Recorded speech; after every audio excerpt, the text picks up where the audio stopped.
네, 안녕하세요. 남양주영지초 학생 여러분. 자, 오늘 사회 시간에는요, 여러분들하고 우리 지역의 문화유산 포스터 만들기 그 첫 번째 시간으로 참고 자료를 보면서 이 문화유산에 대한 자료를 정리해보는 시간 가져보도록 하겠습니다. 자, 먼저 이 화면 보시면 선생님이 자료를 준비했는데요. 우리 학교 도서관에 있는 책입니다. 첫 번째는 다큐 동화로 만나는 우리 역사, 수원 화성과 정약용. 자, 이 책을 고른 이유는요, 우리가 이제 남양주에 살고 있잖아요. 이 남양주의 대표적 인물과 관련이 있기 때문에 선생님이 골라왔습니다. 자, 정약용 하면 남양주의 대표 인물이 되겠고요. 수원 화성 하면 경기도 수원에 위치한 대표적인 문화유산이 되겠습니다. 이 두 가지가 이번 우리 2단원에 딱 들어맞아요. 첫 번째는 우리가 문화유산을 공부를 하게 되고요. 두 번째는 역사적 인물을 우리가 공부하게 됩니다. 이 두 개가 딱 만나는 지점이 바로 이 책이에요. 그래서 선생님이 수원화성과 정약용 이 책을 준비해 봤고요. 또 하나 더 있습니다. 자, 수원화성하면 나오는 인물이 또 하나 있어요. 바로 이 정조대왕이 있고요. 정조대왕은 자신이 왕이 된 이후에 어머님의 그 생신잔치죠. 생신잔치를 한양에서 드리지 않고 수원으로 가서 드립니다. 그 가는 왔다 갔다 하는 그 8일간의 행차를 이렇게 그림으로 나타낸 그림책이 있어요. 여기에 등장하는 곳이 바로 그 화성에 있는 그 행궁이 나오고요. 자연스럽게 마찬가지로 그 건물을 설계한 정약용도 함께 등장하게 됩니다. 또 배다리도 나오거든요. 한강을 건너가는 배다리 설계도 정약용이 합니다. 그렇게 해서 정조와 정약용 그리고 수원 화성은 이 만나는 접점이 있다. 그래서 우리가 공부하는 그 2단원에 딱 들어맞는 책이다 할 수 있게 되겠습니다. 자, 그럼 여러분들은 이제 무엇을 할 것이냐? 선생님과 함께 이 준비된 책의 일부분을 같이 보고요.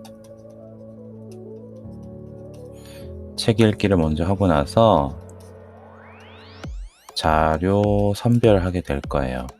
어떤 자료냐? 우리가 문화유산에 대한 포스터 형식으로 만들기로 했죠. 그러니까 수원 화성의 정보를 여러분들이 간추려야 돼요.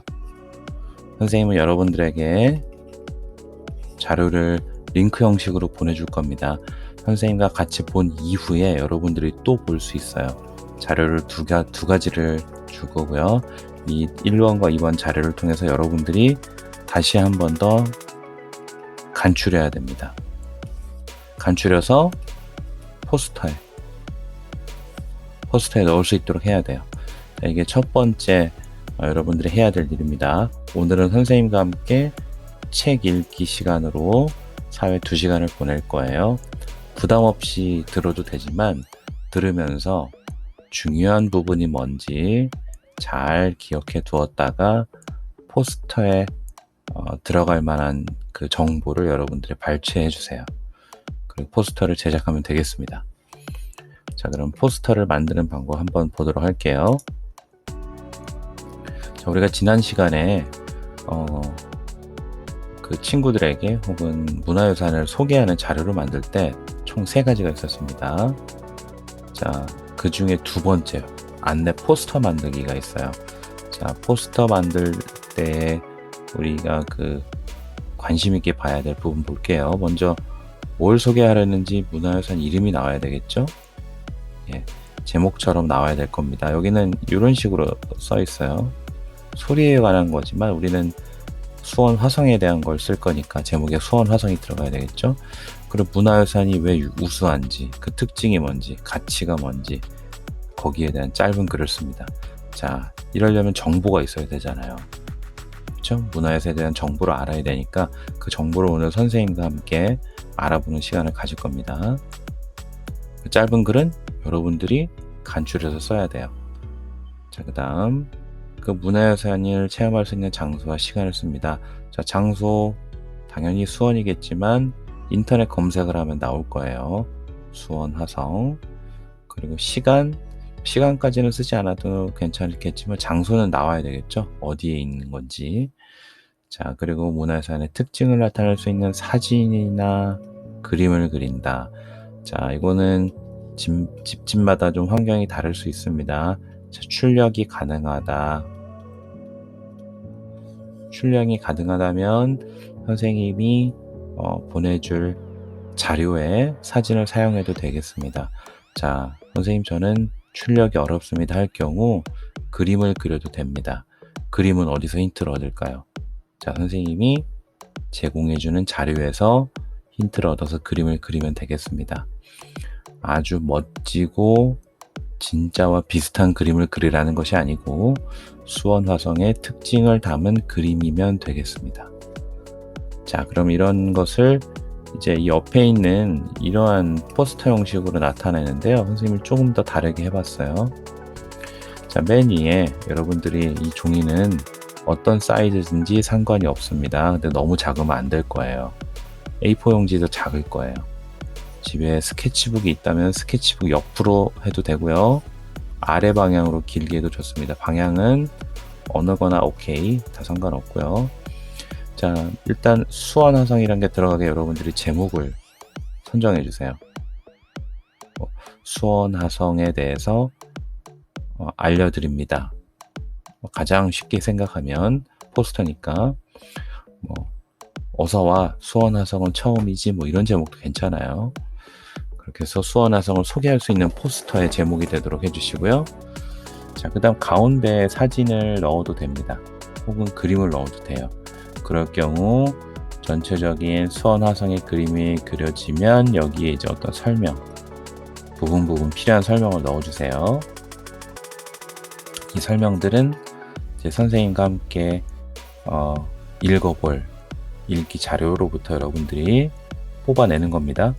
자, 그리고 이쪽에는 그 장소나 위치, 이 수원 화성이 어디 위치에 있는지 이런 거 써주면 되겠죠? 자, 이 정도로 해서 여러분들의 포스터 제작하는 거 과제로 나갈 거예요. 자, 사실은 이것이 선생님은 모든 별 자료를 제작해가지고 경기도, 그러니까 우리 지역이니까 경기도죠. 경기도에 그 문화유산 지도를 만들려고 했는데 현재 그 상황이 어렵습니다. 그래서 개인이 제작하는 포스터 형태의 자료로 제작을 하도록 하겠습니다. 자, 이 형식을 잘 보시고요. 꼭 똑같지 않아도 됩니다. 설명이 5개가 아니어도 돼요. 하지만 너무 작으면 문제가 되겠죠. 왜냐하면 선생님이 충분히 많은 자료를 찾을 수 있도록 이 책 내용을 필요한 부분을 뽑아놨습니다.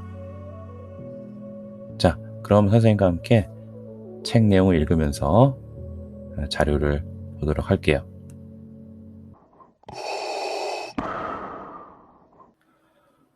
자, 첫 번째 자료 되겠습니다. 자, 제목을 먼저 볼게요. 뒤주 속에서 아버지를 여의다. 자, 여의다란 말이 뭔가요? 자, 아버지가 지금 돌아가셨다는 얘기거든요. 뒤주는 뭐예요? 쌀을 보관해놨던 그 가구예요. 옛날에 이렇게 크게 나무로 만든 보관함이고요. 여기에 쌀을 넣어뒀던 곳입니다. 자, 그러면 무슨 일이 있었나 보도록 할게요. 어떤 아이가 있었는데 그 아이 앞에는 뒤주가 있었습니다. 그런데 이 아이가 울고 있어요. 그런데 그 우는 모습을 다른 사람 눈에 띄면 안 되는 겁니다. 여기서 다른 사람이라 하면 이 할아버지를 의미합니다. 할아버지 얘기는 조금 이따 할게요. 그 뒤주 앞에서 이 아이가 울먹이면서 아버지를 불러요. 근데 아버지가 대답하지 않습니다. 그리고 나서 아버지가 죽어요. 8일 만에 뒤주 안에서 죽습니다. 자, 이 아이는 이런 경험을 안고서 나이가 점차 들어서 25세의 청년이 됐고요. 그리고 대신에 이제 왕이 되었습니다. 사실은 이 아버지가 원래 왕의 자리를 물려받을 그런 사람이었는데 아버지가 먼저 죽게 됐어요. 자, 그 아버지를 대신해 왕이 된 사람이 바로 이 정조가 되겠고요. 이 정조는 그 아버지의 그 죽음, 그리고 한매친이 죽음을 어떻게든 다시 자식된 도리로서 좀 뭐라고 할까요? 다시 원 위치를 좀 놓고 싶었던 거예요. 그래서 아버지 세도세자의 지위를 복원하고 묘도 왕의 묘 수준으로 다시 만들고요. 그리고 슬퍼하며 살았던 이 어머니를 위로하기 위해서 그 아버지가 잠들어 있는 수원으로 행차를 갑니다. 그게 아까 선생님이 말했던 그 8일간의 행차 해당되죠. 그리고 어머니를 모시고 아버지를 기리기 위해서 여행을 떠납니다. 자, 요 장면이에요. 자, 여기 지금 울고 있는 아이가 바로 정조고요. 이 뒤주 안에 갇혀서 죽음을 맞이한 사람이 바로 사도세자가 되겠습니다. 자, 그러면 어떤 관계냐? 이 할아버지 영조가 있어요. 이 영조가 이제 왕이었고 자기 아들 사도세자를 이제 왕으로 앉히려고 했는데 이 어렸을 때는 사도세자가 아주 총명했습니다. 그런데 점점 이 나이가 들면서 공부보다는 다른 분야에 관심을 많이 둬요. 그러다 보니까 이 영조가 마음에 들지 않기 시작합니다. 그러면서 이제 나중에 좀 정치적으로 복잡한 일이 더 생기지만 이 영조가 사도세자를 이제 뒤주에 가둬서 이제 죽도록 합니다. 그것을 이제 정조가 다 이제 보게 되죠. 자, 이 세 남자의 관계, 그리고 다시 이 정조가 왕이 되면서 이 자기가 보기에 너무나도 불쌍한 아버지와 어머니를 위해서 화성이라는 신도시, 새로운 도읍을 만들고 또 성도 만들면서 그곳으로 어머니를 모시고 잔치를 벌이러 가는 그런 내용이었습니다. 자, 효도 여행을 준비하라 돼 있거든요. 그래서 이 정조는 왕이 되면 하고 싶었던 일이 바로 이 아버지 무덤을 보다 좋은 곳으로 옮기는 것이었어요. 자, 그것이 어디냐면 수원의 화산이라는 곳이었고요. 게다가 수원의 중심지였던 읍지를 팔달산으로 이제 옮기고 싶어 했습니다. 그리고 나서 이제 이름도 화성으로 바꿨어요. 그러면서 새 성도 쌓고 새로운 도시도 만들려고 이런 계획을 했고요. 실제로 실천도 옮겼습니다. 그러면서 이제 그 어머니의 환갑잔치를 위해서 여행을 떠나는데요. 이 창덕궁은 서울에 있어요. 서울에, 그러니까 옛날로 치면 한양입니다. 한양에서 출발해서 한강을 건너는데 다리가 필요했잖아요. 배로 다리를 만들어요. 이것이 바로 정약용이 이제 고안을 해서 만들었고요. 그래서 한강을 건너서 노량진 건너고 우리 안양 건너서 쭉 가다 보니까 마지막 이제 그 화성 행궁에 도착하게 됩니다. 자, 이런 여정을 거치는데 이러한 여정에 도움을 준 정약용이라는 인물, 그리고 그곳의 신도시 화성 행궁, 그리고 화성, 이 부분에 대해서 한 번 더 자세히 알아보도록 하겠습니다. 두 번째 자료 가볼게요. 자, 화성을 설계하라. 자, 어떻게 설계했는지 한번 그 스토리를 들어봅시다. 그 정약용이 홍문관이라는 곳에서 이제 일하고 있었습니다. 자, 여기 보면 나오죠? 자, 책들과 문서를 관리하는 관청에서 일을 했는데 어느 날 아버지가 위독하다는 소식을 들어요. 그래서 막 내려갑니다. 근데 내려가다가 가는 도중에 이제 아버지가 돌아가신 거예요. 아버지를 만나 뵙지 못하고 임종도 못 지킨 겁니다. 자, 이 형제들은 이제 아버지를 모시고 충주로 옮겨서 장례를 치르고 이제 고향인 마제로 이제 돌아가면서, 예전에는 부모님이 돌아가시면 3년 동안 그 염악살이라고 이것을 시작하는데, 이것이 뭐냐면 돌아가신 부모님을 추모하는데 묘지 근처에 집을 지어요. 운막, 그러니까 운막을 지어서 3년 동안 거기서 심요살이를 합니다. 이런 식으로요. 묘자리 바로 옆에서 이런 운막에서 자고 먹고 다 하고 3년 동안 지내는 거예요. 이게 효도의 방법이었습니다. 자, 이렇게 하고 있는데 그해 겨울에 정조 임금이 어명을 내립니다. 자, 신도시를 계획하려고 하니까 화성에 성곽을 쌓으라고 설계를 맡기셨다. 어명이 떨어집니다. 자, 이렇게 이 염악살이를 하는 도중에 이런 일도 이제 시킬 정도로 정약용이 너무나도 이제 필요했던 겁니다.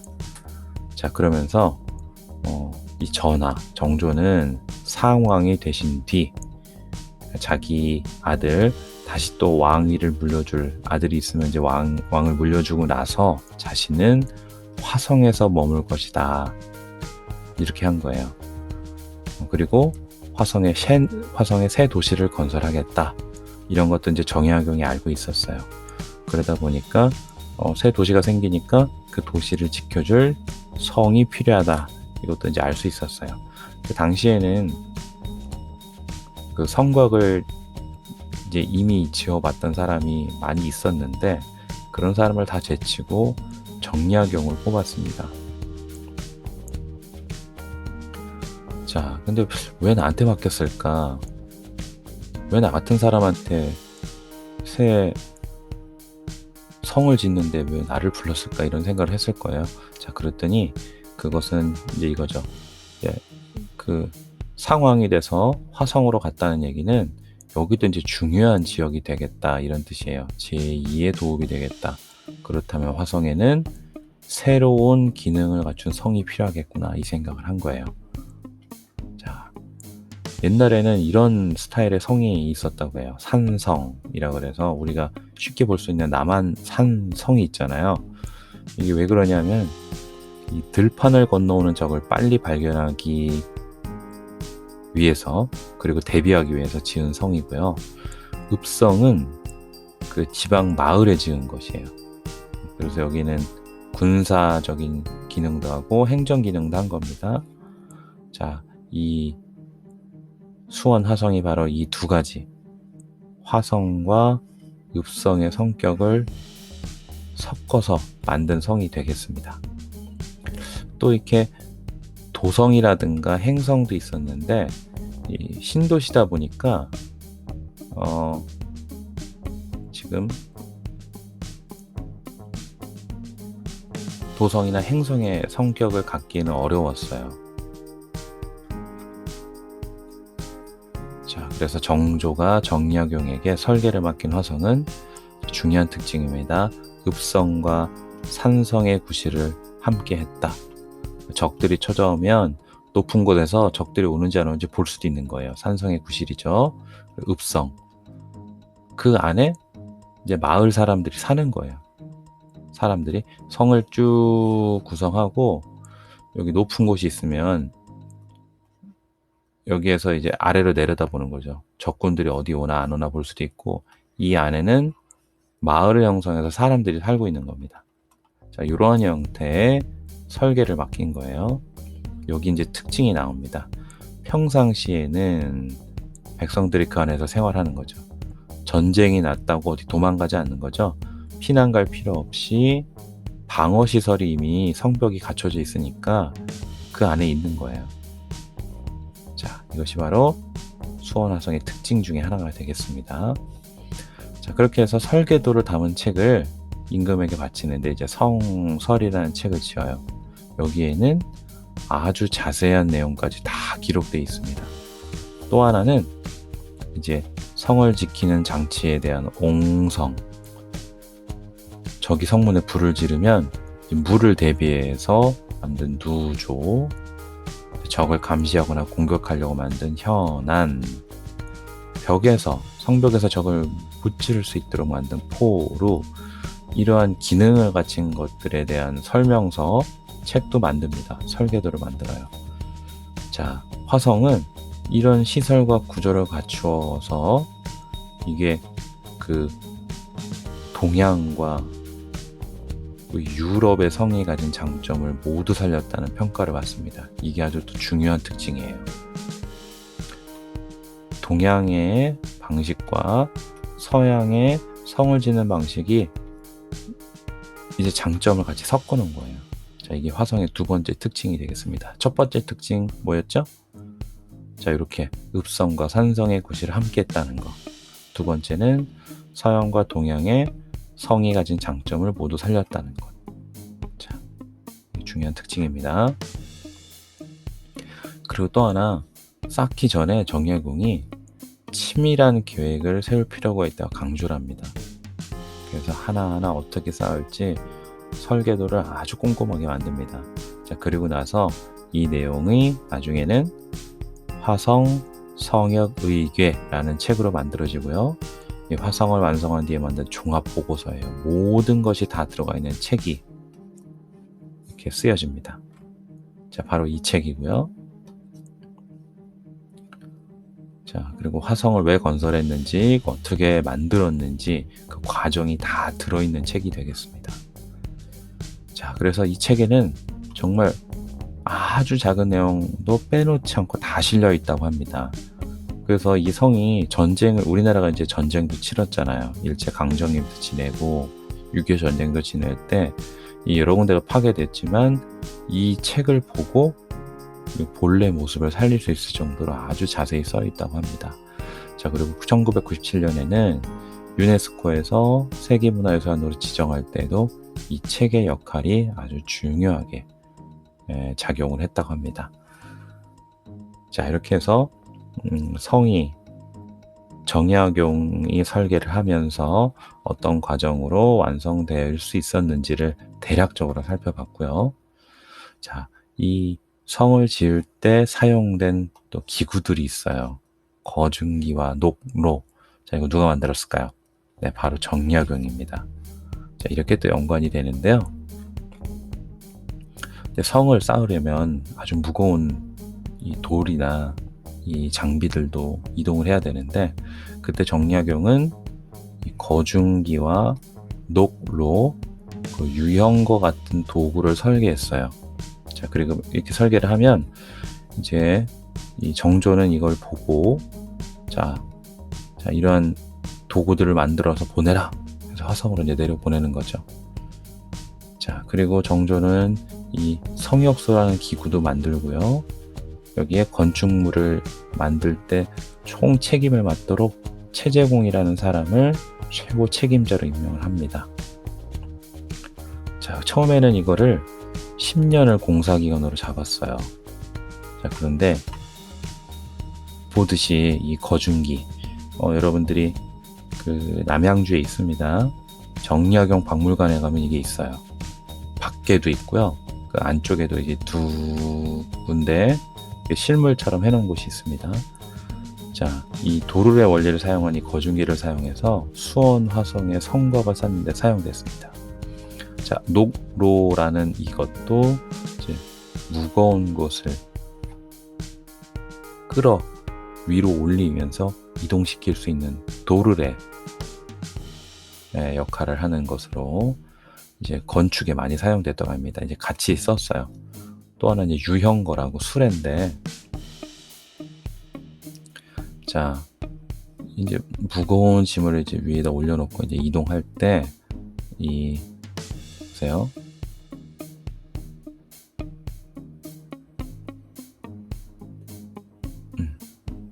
이 유형거를 사용해서 무거운 짐을 안전하게 이동할 수 있도록 했습니다. 그래서 이 거중기 녹로와 유형거가 수원 화성을 건설할 때 쓰였던 대표적인 도구가 되겠습니다. 자, 이러한 것들을 사용하기 시작했더니 원래는 10년 걸릴 게 2년 8개월 만에 완성되었습니다. 빨리 이제 만들어지니까 돈도 크게 줄어들었겠죠. 왜냐하면 일꾼들 품삯도 줘야 되고 먹을 것도 줘야 되고 또 뭐 기구들도 고장나면 또 고쳐야 되고 그럼 돈이 들겠죠. 근데 이제 돈이 크게 줄었던 거죠. 자, 그런 이유가 있습니다. 첫 번째는 치밀한 설계. 자, 두 번째는 아까 말씀드린 이 도구의 발명. 자, 이렇게 되겠습니다. 자, 이렇게 일꾼들이 자, 이거 도르래를 돌리면 이 줄이 당겨지면서 이 무거운 돌이 위로 올라가는 거예요. 이러한 원리로 이제 성벽을 쌓아 올라갔습니다. 또 하나, 세 번째 이유. 자, 기술자들을 많이 불러들여가지고 이 사람들이 열심히 일할 수 있도록 이제 그런 시스템을 만들었어요. 일한 만큼 그 품삯을 주었거든요. 자, 일을 한 만큼 품삯을 주었습니다. 자, 그러다 보니 열심히 일을 하게 된 거죠. 자, 다시 한번 정리해 볼게요. 자, 이렇게 빨리 완성될 수 있었던 것은 첫 번째, 치밀한 설계, 그리고 정약용이 만든 이런 도구들의 사용, 자, 그리고 기술자들을 모아서 열심히 일하도록 만들었던 이런 시스템. 자, 이런 것들로부터 이제 빨리 건축을 할 수 있었던 그런 이유가 됐습니다. 자, 그 도구들 중에 거중기는 실제로 모두 11대가 사용이 됐었고요. 또 거중기와 농로 유연거가 있었잖아요. 자, 유연거의 장점은 바닥과 바퀴 사이에 복토라는 장치가 달려 있었고, 그래서 바닥이 항상 평평하게 유지돼서 무거운 짐이 한쪽으로 기울이지 않도록 했답니다.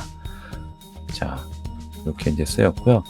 또 하나, 이 유연고도 개발을 했지만 옛날부터 썼던 다양한 이 수레도 같이 썼다고 합니다. 자, 보니까 이거 보세요. 이거는 소 40마리가 끄는 거. 그러니까 여기 엄청 무거운 게 들어가겠죠.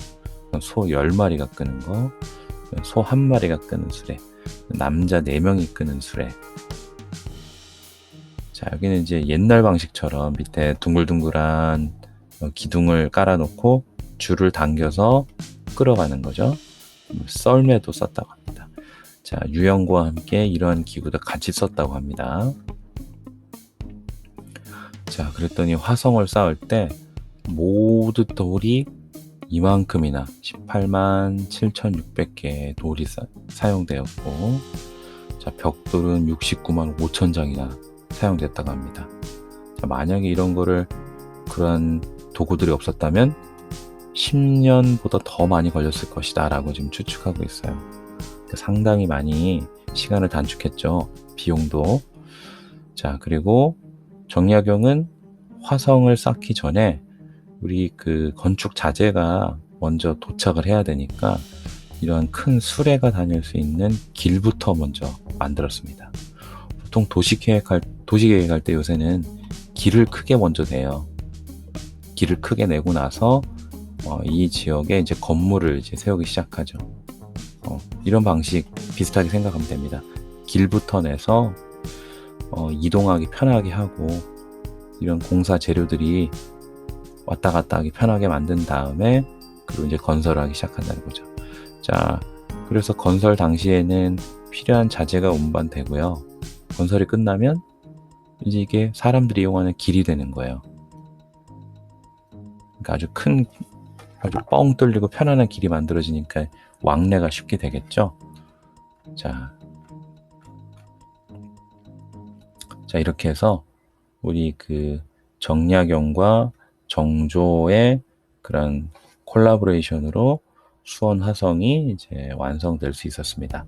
자, 지금까지 선생님이 그 정조에 대한 이야기를 먼저 짧게 했고요. 정조가 왜 수원 화성을 지으려고 했는지, 자, 이 얘기를 했고요. 두 번째 자료에서는 선생님이 여러분들에게 이 수원 화성을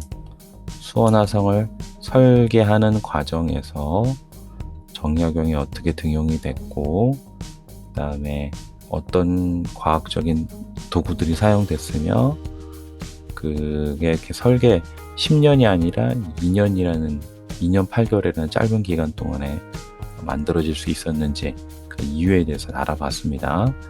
자, 여기까지가 우리의 사회시간 첫 번째 자료를 분석하는 시간이었고요.